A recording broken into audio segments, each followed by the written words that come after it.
Okay, we're midway through February now. It's Valentine's Day, but it was yesterday. It's time we have an open debate about mental health in sports. It's Mental Health Awareness Month.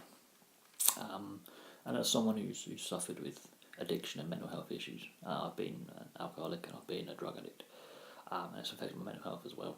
I look at the number of sportsmen and women, and it's shocking.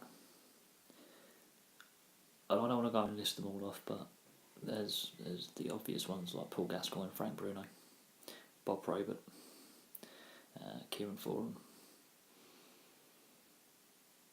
They're the ones who've either died because of their addiction or fallen foul of it.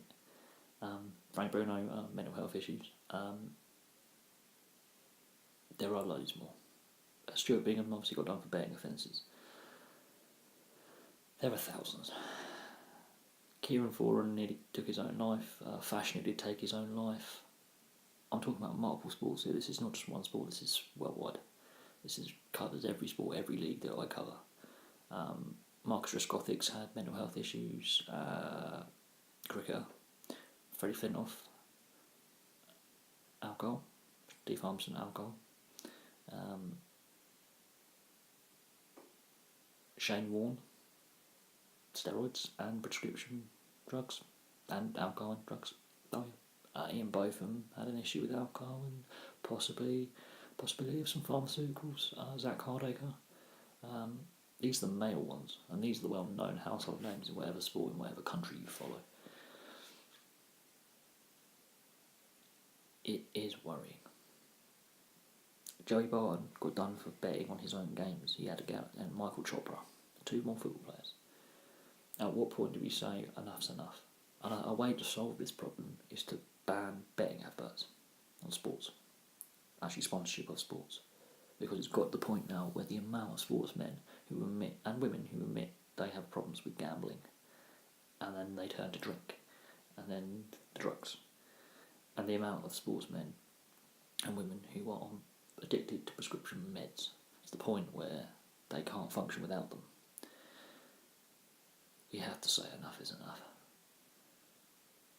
Sport is a great way of highlighting these social problems, but we're ignoring the problems that the sports have with these athletes, and then when they get caught with a gambling problem or drink or drugs, they get thrown under the bloody bus, and the press does not report responsibly. It throws them under the bus.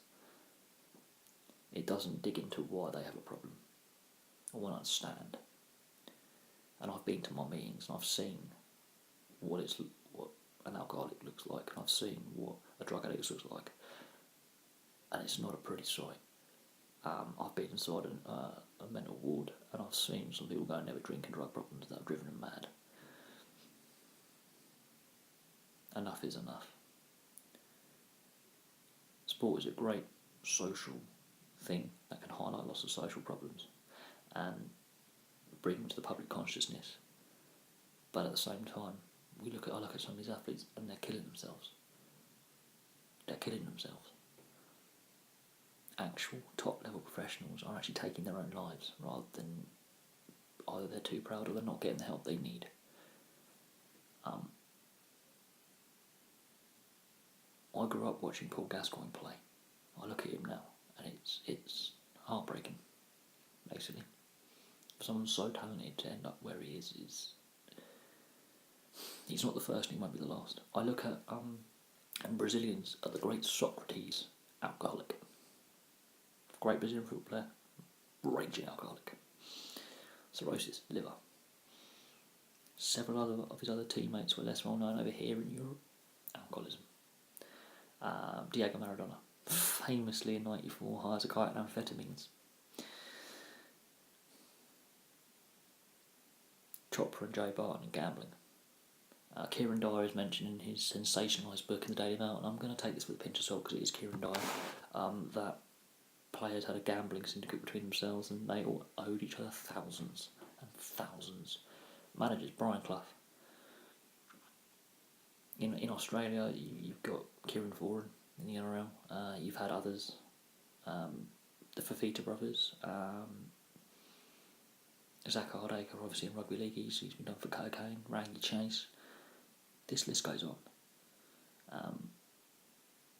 the female side of sport, I don't know as much about, but firstly, because they're not always household names.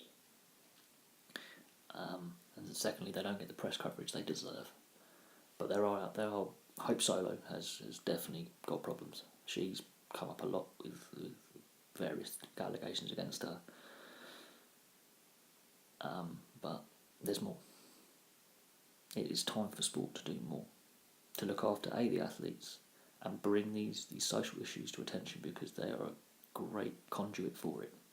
And one of the ways to do that is also to ban betting companies from sponsoring sports events and teams. Because we are on a time bomb here. We need to have a discourse and a conversation where we can be open and clear about what is going on. But anyway, thank you very much for watching. I know it's a bit of a downhearted video.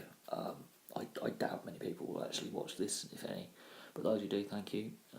We have to talk about mental health and addiction in sport, as well as in society. And sport is a great conduit to get some of these social programs and highlight some social problems when sports stars actually go, right, I'm standing side by side with so and so and so and so, and we're supporting this person rather than throw them under the bloody bus. And the media's got to be more responsible when it's reporting when a player or a sportsman or a team have an issue with alcohol, drugs and gambling. Anyway, thanks very much for watching. Please like, subscribe, place your comments below, and I'll have some more videos for you soon.